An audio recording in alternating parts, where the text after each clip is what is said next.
The hearings, look, I said all along, if Bob Mueller wants to come testify, fine, I got questions for him. I mean, I think America has one central question for him. When did you learn? When did you know there was actually no collusion? That was the central focus of what your special counsel investigation was supposed to be about. Remember, James Comey told us last Congress when we deposed him, he told us that after 10 months, from July 2016 through May 2017, after 10 months of investigating, they had no evidence of any type of coordination, collusion, conspiracy between the Trump campaign and Russia to influence the election. So if the FBI couldn't come up with anything in 10 months, how long did it take Bob Mueller to confirm what Jim Comey already knew? There was no collusion. And when he learned that, why didn't he tell the country? Why did he take 22 months and $30 million for this investigation? Because he was trying to find some kind of obstruction of justice. And this is, I think, so important.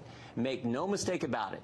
If Bob Mueller and 19 Democrat lawyers out to get the president, if they could have proved obstruction of justice, they could have established obstruction of justice, they'd have said so. They couldn't, and they didn't say so in their report. Okay, but what about in the beginning where people pointed to Bob Mueller and said, this is a guy who has a great track record. He's been here in Washington forever. We think he's a straight shooter.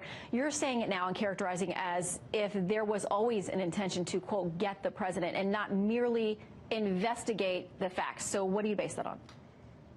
I based on this: 22 months, $30 million, 19 lawyers, most of them Democrats, 40 FBI agents, 500 witnesses, 2,800 subpoenas. If they could have established obstruction, they would have done it. They couldn't. And Andrew Weissman, Jeannie Reed, these people who were part of his team, remember, Peter Strzok and Lisa Page were part of his team at the start, too. He had to kick them off when it was discovered their bias toward the president. So they were out to get the president, but they couldn't prove it. And they found no collusion. That was clear. We knew that, I think, from the get-go. And if they could have established obstruction, they would have said so. But he didn't. So, again, the Democrats don't want to leave this alone. They're going to keep pushing because their focus is on getting the president and not on helping the country. Okay. 16 past, bit of a surprising turn of events back here at home. A contempt vote for the AG Bill Barr scheduled for next week. Could that now be changing? From Bill Barr's team, they write, the committee appears to recognize that the subpoena is unworkably overbroad. To that end, the department is prepared to resume negotiations with the committee regarding accommodation of its narrow subpoena. Senator John Kennedy's on the Senate Judiciary Committee. How you doing, sir? And good morning to you. The House Judiciary Committee chair is Jerry Nadler, the Democrat from New York. He signals he's willing to negotiate without conditions. What's up? This is all wicked crazy, and it's wicked abusive.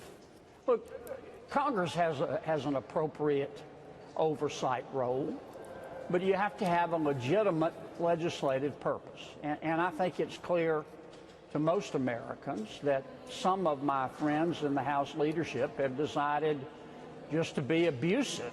They've asked the administration for everything but the kitchen sink at the White House, and they may ask for that.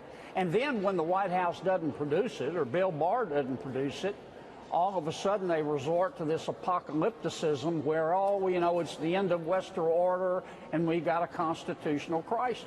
And you know, nobody believes that. I mean, the fact of the matter is, and I wish I didn't have to say this, Bill, there's some members of the House leadership whose only mission in life is to demonize the president. And we're going into the third year that they've been throwing a tantrum over the election result. They need to leave the man alone, let him be president. They can vote against him in a year and a half. They can campaign against him. That's what elections are all about. Well, listen, Senator, no offense against you or the others, your job there in Congress, but frankly, it's a little refreshing to see these moments from England and the moments from Normandy that we're going to watch over the next 24 hours. I mean, talk about sacrifice. All right, come back to the issue. That's what it's about. Apparently, some Republicans are miffed at the whole tariff idea with Mexico. Senator Schumer is as well. He said this on the floor of the Senate on Tuesday. Frankly, I don't believe President Trump will actually go through with the tariffs. President Trump has a habit of talking tough and then retreating because his policies, often his tough talk, can't be implemented or doesn't make sense. So I wouldn't be surprised at all if President Trump doesn't follow through on these tariffs either. You can expect that to hear a response from London. Here's the tweet. Can you imagine crying Chuck Schumer saying out loud for all to hear that I'm bluffing with respect to putting tariffs on Mexico? What a creep. He would rather have our country fail with drugs and immigration than give Republicans a win, but he gave Mexico bad advice. No bluff. You said he's as serious as 4 heart attacks and a stroke on moving forward. He is. I mean, Chuck's wrong on this one. I talked to the president Sunday afternoon. He's very serious.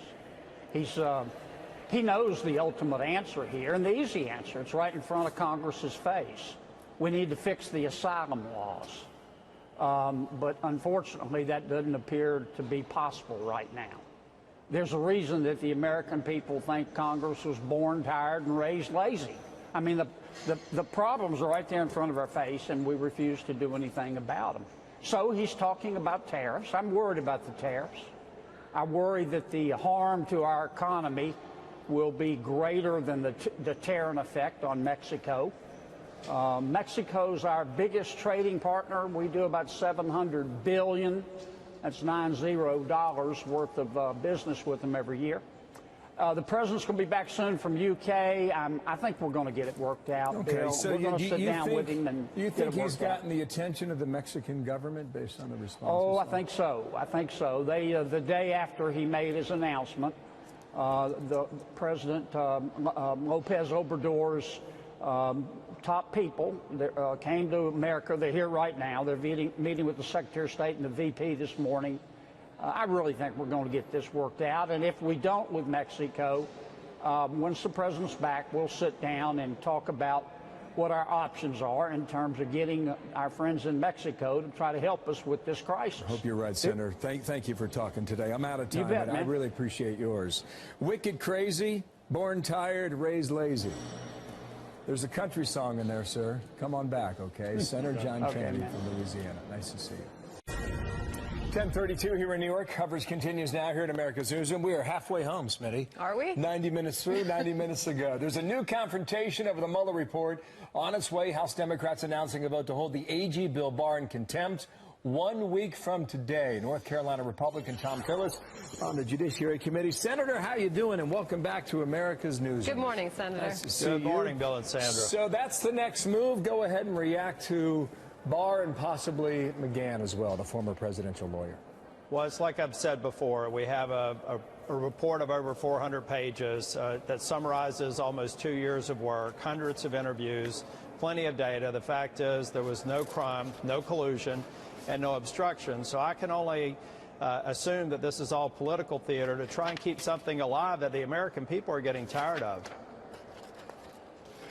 Got to follow up on that because I'm going to move on to Mexico tariffs because I want to know what's going to happen here, Senator.